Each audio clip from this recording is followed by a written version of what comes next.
Well, good morning and welcome to Coffee with Colleen. My name is Colleen Hammond. I'm a former on-camera meteorologist for the Weather Channel, turned executive image consultant, coach, and mentor. In 30 days or less, I teach women how to take the guessing out of dressing to dress their best because in the blink of an eye, people do judge us. So I hope you have your coffee. I have mine. Today we're going to talk about energy. This is part 5 in a series on how to have more energy. We're talking about mental energy. We're talking about physical energy. Just talking about overall energy, joy, joie de vivre in your life and how to get it where it is and how to make it part of where you are. So if you are watching this on YouTube, this is part of a playlist. And make sure that you go back and watch the other ones. So the thing about energy and relationships, and we'll talk about a lot of relationships being between your ears and how they're in your head. And think about how much time you spend thinking about what's happened in the past, what we anticipate about the future, and all the energy that goes on in our thoughts.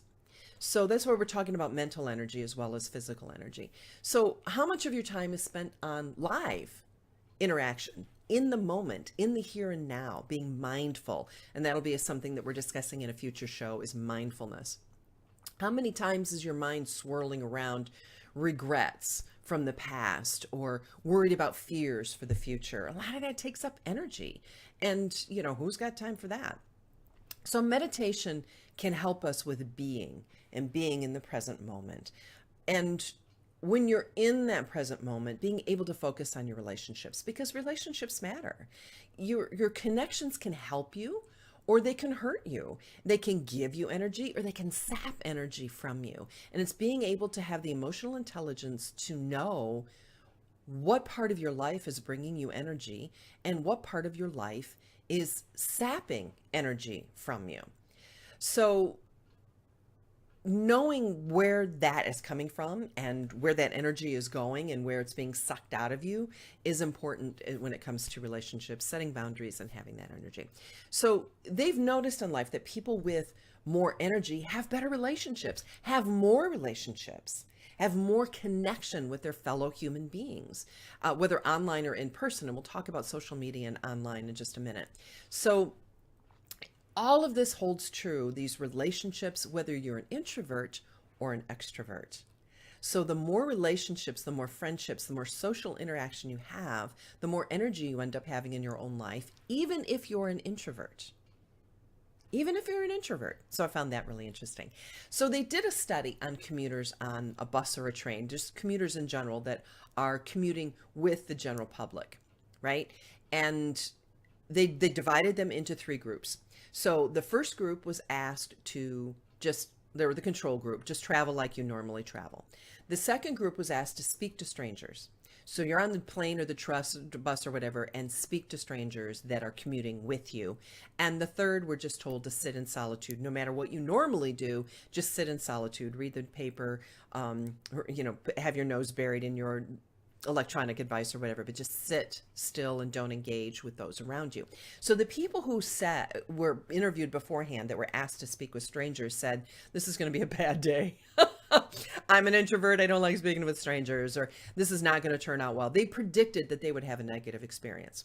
But you know what they found? The researchers found at the end of this experience that the people who engaged in conversation with strangers had a better day afterwards, were more positive.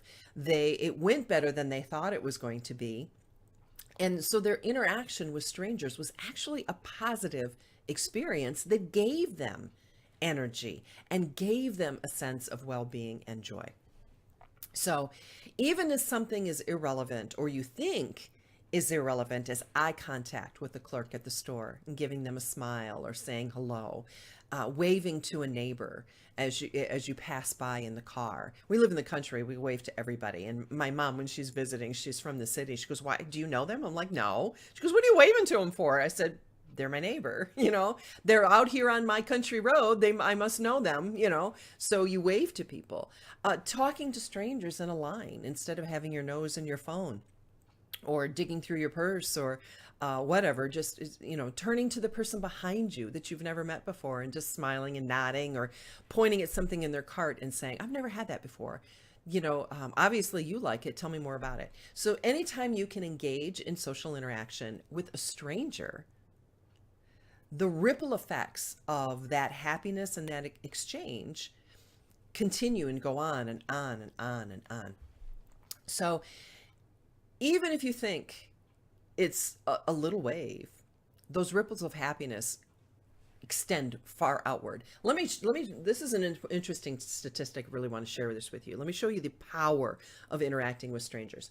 If you are happy, your spouse has an 8% chance of increasing their happiness. If you are happy and you engage in conversation with a friend of yours, they have a 25% chance of increasing their happiness level. If you engage in some sort of interaction, a pleasant interaction with a total stranger, they have a 34% chance of increasing their joy and happiness. So yes, it's important to be happy with our spouses and be happy with our families. But do you realize that by interacting in a positive manner, in a happy manner with a total stranger, they have a 34% chance of increasing their happiness?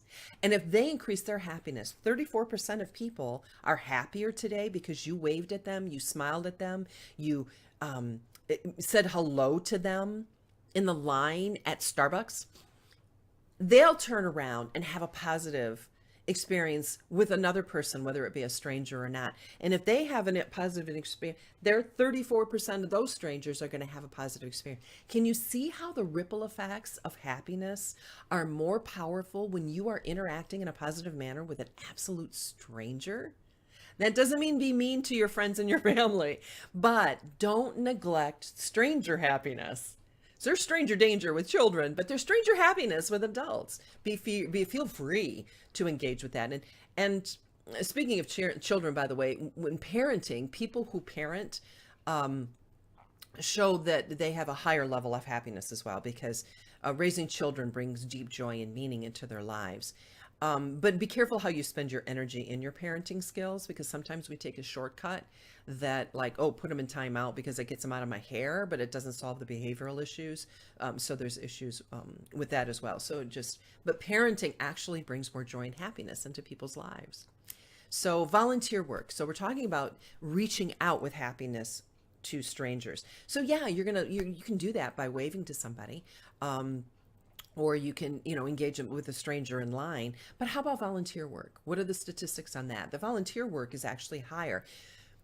But interesting about volunteer work, you can increase your happiness by helping strangers. It boosts your overall well-being and energy.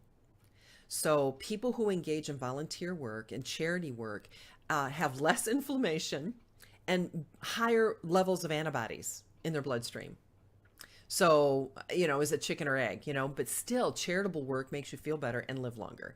So you're working with strangers, you're increasing happiness, you have a 34% chance of making them happier just by your smile and your presence. So that's a good place.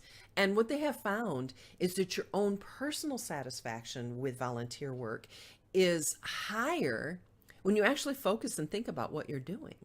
So sometimes, it's my day to work the soup kitchen, or it's my day to stock the shelf at the pantry. And you just go in through the motions and going through that during the day. But if you're really focusing on what you're doing and thinking about it, you have a higher increased level of happiness. So talking about relationships, making new relationships. If you're doing volunteer work, you're going to be around a bunch of people you've never met before. This is a great opportunity to make new friendships, new relationships.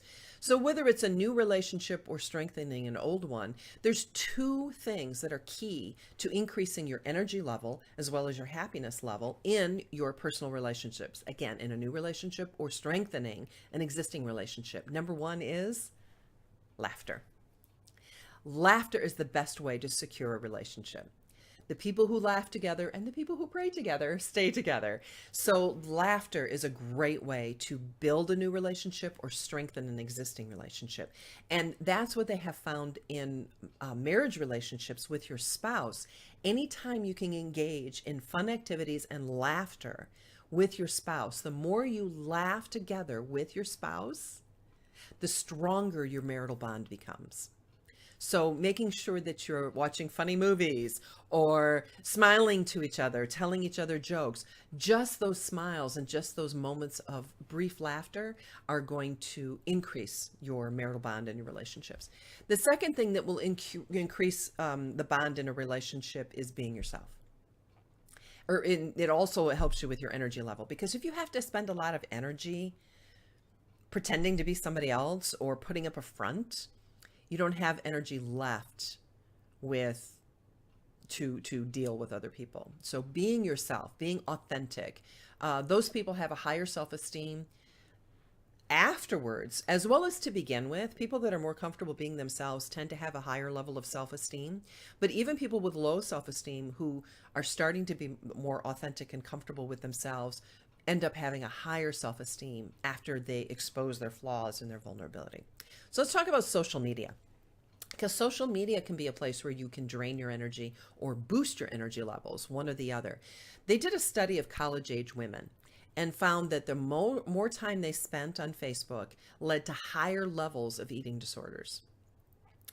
And the worst effects, now that's whether they engaged in social media in a positive way or a negative way.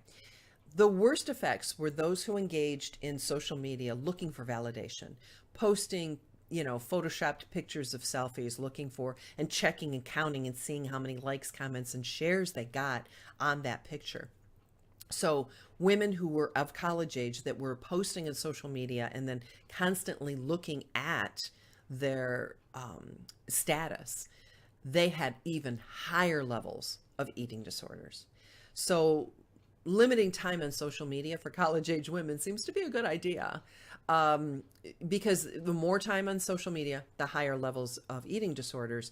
And depending on how social media is being used, if it's used for likes, comments, and shares and validation, then they have even higher levels of eating disorders, greater risk of depression and suicide.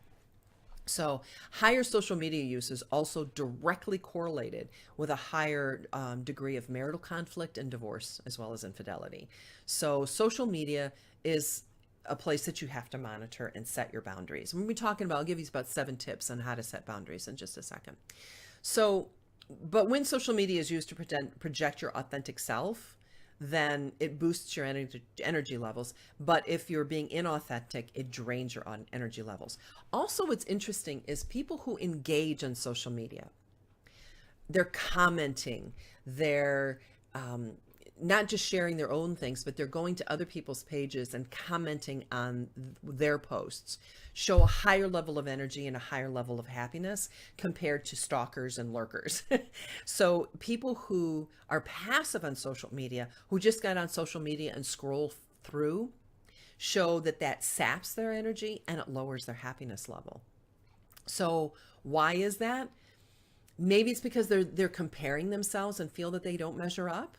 The why didn't come into the equation, but just looking at that on my own, just wondering what that might be. So when you're on social media, make sure that you're going and not just pushing the little like button, but making comments underneath people's posts. Don't you feel good when people make comments under your posts? It's like, I took time to find this and post it. I'm glad somebody, took time to share it or at least like it or make a comment. So actively engaging in social media is a way to boost your energy level and increase your happiness level. And remember that what you get from other people is contagious. Those feelings are contagious. So remember how I said, if you're happy and you can interact with a stranger, you have a 34% chance of making them happier. The same goes true with our social media posts. So when you read a negative post, you're, 1 1/3 times more likely to post something negative. But when you read a positive post, you're 2 times more likely to post another positive post. So, and again, these emotions and feelings are contagious. So if you feel yourself a little bit down, maybe you're reading too many downer things. I don't even read the news. And when I get online, people are like, oh, did you hear about this? No, I don't even read the news anymore. I go on and do my business. I leave. And, I'll check in with news every once in a while, but I don't get caught up into the news cycles, which I used to do as a journalist. So I used to be 24/7 news. So that was a big sacrifice for me at first, but now I find I'm a lot happier. So check your feelings. If you're feeling down, maybe it's because you've been reading negative posts. So how does that correlate with our happiness level, and how we perceive things. Because when you're exposed to a lot of negativity, the studies have shown that you'll become more negative. And if you're exposed to a lot of happiness and positivity, you'll become more positive and happy. So it's looking for those areas, what makes you happy, and focusing on those areas, and what drains your energy and what brings you down, and kind of staying away from those. But your perception can have a lot to do with it as well. Remember, right at the beginning, I said a lot of what happens with our energy levels and our happiness happens between our two ears. It's all in our heads, it's in our minds. So many studies have been done about your perception and your filters. So, for example, in a marriage, if marriage partners feel that they're in a good marriage, if the spouse comes home late, their perception is, oh dear, I wonder what happened. And it's a positive thing. If the marriage is kind of rocky and they perceive themselves to be in a bad place, if the spouse comes home late, the other spouse is, I wonder where they were. I wonder where they stopped. I wonder who they've been with. The same action and the same activity is perceived in a negative light as opposed to a positive light. So the perceptions and what happens within our own filters will either increase our energy or decrease our energy and our happiness level as well. So the key to that is to learn to be in the present moment and not try to understand somebody else's intent. What did they mean? What was their intention? What did they really mean? What was going on? Because how much time, okay, think back, for example, to the last time you had a negative interaction with somebody. How long was that interaction? Afterwards, how much time did you think about, I should have said, they should have said, why didn't I say this? Next time I'm going to make sure that. I wonder, wait a minute, I remember now that he said this or she said that. What did they mean? So the moment was brief, but how much time in your head did you spend energy on that brief moment? Most of our own unhappiness comes from what we're doing inside our own heads, how much time we're spending thinking about a negative interaction, how much time we ruminate and plan, how much time we think about fears of the future or regrets of the past, but learning to focus on where we are in the present moment and the happiness that we can get with our families, with our friends, with our children at this particular moment. Because you don't know somebody's intention unless you ask them anyway. And then, so it's only a guess. And then if you ask them their intention, it goes through your filter. If you have a negative filter with this person and they tell you, oh, I had a flat tire, you're like, yeah, right. If you have a positive filter with this person and they say they had a flat tire, it's like, oh my gosh, are you okay? Here's a wipe for your hands, right? So let go of trying to figure out people's intentions and what's going on and learn to be present in the moment. So much of that hurt in your life is based on not the actual occurrence or the interaction, but what happens in your own head. So learn to have more of a positive filter with your life, with your past, and with your future. Because what they call it when you're learning how to meditate and that kind of stuff, it's monkey brain, because there's all that chatter. You know how monkeys chatter? You go to the zoo and they're like, right? That's what happens in your brains. All this stuff is going on, and that takes energy. And if you don't have the ebook, How to Have More Willpower and Make Better Decisions, make sure you get that free ebook because it talks about your mental energy and the energy in your brain. So how we are personally feeling will impact how we look at a situation, and impacts how we interact with other people, and then those ripple effects. So when we're tired, worn down, and stressed, that ripples outward. If we're happy, joyful, and in a good mood, that ripples outward as well. So remember, with strangers, you have a 34% chance of impacting their day based on your happiness level or your sadness level. So setting boundaries. Once you have identified these different areas of your life, whether it be in your parenting, your relationships, the social media, work relationships, family relationships, it's time to set some boundaries. It's time to engage in some self-care. So, and sometimes the key to having better relationships is setting better boundaries. What's that saying? Good fences make good neighbors. So knowing and understanding what your own personal limits are is essential to boundary setting. So number one, give yourself permission to set boundaries. This is a self-respect issue. This is, ditching your fear of how other people are going to respond when you start setting your boundaries. Get rid of that. Have the self-respect to know I need to take care of myself, because you can't give from an empty cup. You can't pour coffee out of an empty carafe. So taking care of yourself, self-care, is not selfish. You can't give from an empty cup. Give away the guilt, especially with your family, because that's where a lot of it, I want to be a good child. I want to be a good spouse. I want to be a good parent. Even if it drains me, it validates my, let go of that guilt, because you can't be a good spouse, child, parent if you're drained, if you feel taken advantage of, if if you feel uncomfortable or resentful.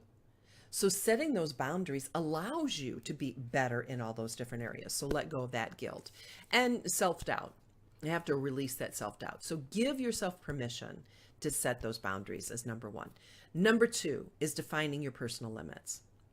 And this comes to emotional intelligence. It's having the self-awareness to know where your personal limits are. What are your values? What are your beliefs? What are your non-negotiables? That's the first place you want to start. Then identify your physical, emotional, and mental and spiritual limits. What will you tolerate? What will you accept? What makes you feel uncomfortable? What makes you feel stressed? So number two is defining your personal limits. And that's about that self-awareness, your values, and your non-negotiables. Number three, again, emotional intelligence and self-awareness is tapping into those emotions and feelings of yourself. So your two big red flags when you're setting boundaries, the two big red flags that you're looking for are discomfort and resentment. So discomfort's kind of easy. It crosses your, if somebody makes you feel uncomfortable, that's a cue that they're violating your personal code of ethics or whatever. So identifying people that make you uncomfortable, why they make you uncomfortable, and what we're going to do about it in just a second. The other red flag is resentment. So where does resentment come from? More often than not, resentment comes from the feeling of being taken advantage of or not appreciated. And I'm sure you can think of many instances in your life. So think about one right now. Where's an area of your life that you felt resentment? Oftentimes, personal accountability. We've pushed ourselves. We've gone beyond our own limits, whether we feel guilty, we want to be a good spouse, wife, child, parent, whatever, or we're allowing someone else to impose their personal beliefs and limits on us. So tapping into discomfort and resentment are keys when you're tuning in on your emotions. That's number three. Number four, know how to communicate to other people with their communication style. So knowing your own personal temperament and knowing the temperament of other people is key to knowing how to communicate with them. And I have a quiz that I've come up with on finding your communication style and how best to communicate with other people. That link will be coming up in the notes, in the show notes. So when you're communicating, a couple of things on communication, it's not the time for innuendo. When you're setting boundaries, don't be subtle. You need to be direct. These are boundaries, and not being afraid to set those boundaries in a charitable, kind manner, but communicating to that person with their communication style and the best way that they're going to receive the communication. Like my husband says, it's not a good pass unless the other person catches the ball. So, and anybody that violates, be direct. No means no the first time. I teach my sons and my daughters that. No means no the first time. Be clear with your no. No. If it has to come to that, it's like, no. Don't be afraid to be clear and direct in your communication style. That's number four. Number five is your self-awareness. This is back to emotional intelligence again. You're honing in on your feelings and emotions. So what about this particular situation makes you feel uncomfortable, resentful, stressed? And what are you going to do about it? How are you going to communicate that to the other person? What do you have control over? So now it's not just tuning in and honing in on your emotions and feelings. It's making a plan. It's problem solving. This makes me uncomfortable. Now, what can I actively do to change this situation? Because sometimes with a family situation, you can't get out of it right now, but you can make a plan, an exit plan, right? So what do I have control over? and turn it into a problem solving issue. Because if you're stressed, uncomfortable, or resentful, make it problem solving. If people don't appreciate you, then stop it. That's number 6, is considering your family of origin, because sometimes these resentments can come from how you were raised. So let me say you were raised on a ranch. Your dad worked 12, 18 hours a day. Your mom was constantly working. So now you have a 9 to 5 job. But because of how you were raised, the normal working hours for you are 12 to 18 hours a day. So now you're putting in 8, 10, 12-hour days. Well, you forget that at the ranch, you may be working a total, it seems like you're working around the clock, but you take a break for breakfast and you come in and sit with your family for half an hour and have a breakfast. You take a break for lunch. You have your afternoon nap because you can't work in the heat of the day anyway when you're working in a ranch. And then you go back out in the afternoon, you check the animals, and then you come in for dinner. And then at night you go check the animals and feed, water, milk the. So you may have been raised that way, but does that apply to your current life and your current situation? Also, where did you fall in the family? The oldest child tends to be the caretaker, and they allow themselves to be drained emotionally and physically later in life because they take that caretaker role out into their regular life as an adult to the excess. Because now they have, not just at home where they're kind of helping out, now they have the power of an adult and they're excessively the caretaker. So they feel, anytime you notice the feeling that you want to help or rescue somebody else, whether you've been asked or not, have you gotten that caretaker role from your upbringing? And it's not necessarily the oldest child. Sometimes the youngest child can feel the caretaker role, or the middle child, because they have that caretaker role. More often than not, it comes from the oldest child. But look at your family and your upbringing. Were you the caretaker? And have you taken that into your adult life to the excess? Is it really your job to take care of other people? If they're your personal family and they've asked you, yeah.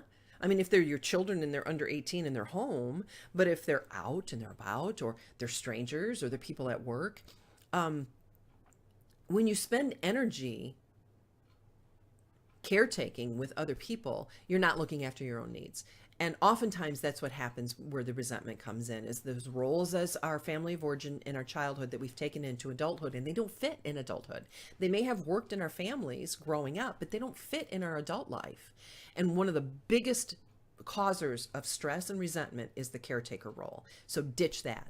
And look at your relationships. Are they reciprocal? Is it a healthy give and take? And changing how the way you were raised may impact how things go toward yourself in the future. Number 7, make self-care a priority.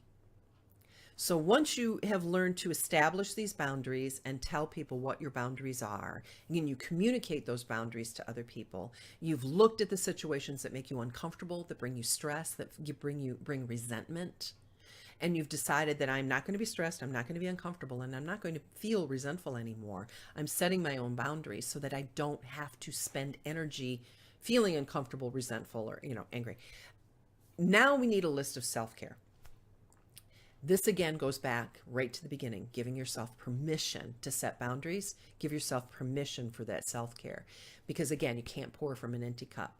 Feelings are your cues to your well-being and happiness. So tap in to your self-awareness skills, to your emotional intelligence. Putting yourself first, having a proper diet, getting proper sleep, getting exercise, that's what gives you that energy. Your time with prayer and meditation, that's what's giving you your peace and your joy. And that allows you to be more present for other people and to give to other people. But you have to set those boundaries first. You have to know where your energy is going and where to gate that off so that you can maintain that happiness, because then you can truly give to other people when you actually have it within you to give, because cannot pour from an empty cup. So self-care is not selfish.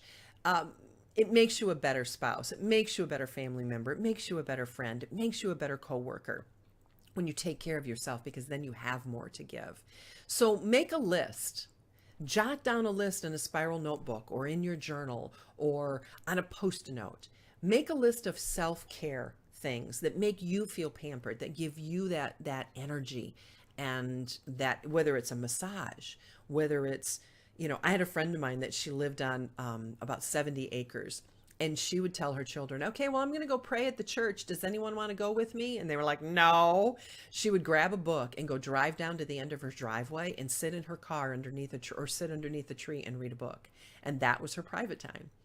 So she did that because she didn't want the children to, and she, I'm going to go pray that, and she's like, anybody want to come? No. So she was able to separate that time from her family to give herself that self-care time. So is reading a book, taking a bath. Maybe you want to go get a massage. Maybe walking around the mall and window shopping, it energizes you and makes you feel. So make a list, a physical list with your hand on paper, not a typey thing. It's actually more effective if you do it by hand, and have that. So when you feel stressed or resentful or overcome or drained, tap into your list and say, wait a minute, I'm feeling drained. I need to engage in some self-care. Go to that list, pick something, and do it. And learning to say no. The thing about learning to say no, and I've talked about this many, many times, is fill your calendar. Fill your calendar with all sorts of things. That way you can already say, I'm sorry, I have another commitment. Until you have the ability, because some people, I don't have problems saying no. I'm sorry, I can't. I'm overcommitted now, and I could not give you a quality product if I committed to that. So I'm sorry, right now I have to say no. But tap me later, maybe something later. So I don't have a problem saying no. But a nice way around that is always keep your calendar full. Time to read a book, time to take a bath, if your calendar is full of all the things that are important to you, and somebody from the outside, from church or whomever, work, a friendship comes to you and asks you to do something, you always say, I'm sorry, I don't have the time. My calendar is full. So rest, diet, self-care, plus focusing on good relationships go a long way to build positive energy levels. And don't forget, set those boundaries in your personal life, but also in your brain. Set a boundary in your brain that you're not going to allow that monkey chatter to go on inside of your head. Do you have those resentments? Let them go. Are you trying to figure out somebody else's intent? Let it go. And when you find yourself thinking about those things, shut it down. Say a prayer for that person and let it go, because you really have forgiven and let something go when it no longer engages in your head. So engage in some healthy things, some healthy activities, good relationships where you want to spend more time. Address relevant issues in your life, eliminate the things that are draining you, or at least mitigate their effects. And find out where your energy and your happiness comes from. Try to engage in more happiness and activities with absolute strangers, because you have a massive opportunity 2 times to increase your happiness level, and 34% of them will turn around and engage in a random act of kindness to someone else. So don't neglect not just your family and your friends and your own person, but don't neglect engaging in time with strangers as well. So I hope that information was helpful. If you found that it was helpful, or you have any comments or suggestions, please feel free to leave me a note and send me an email, or engage with me on Facebook Messenger or by private email.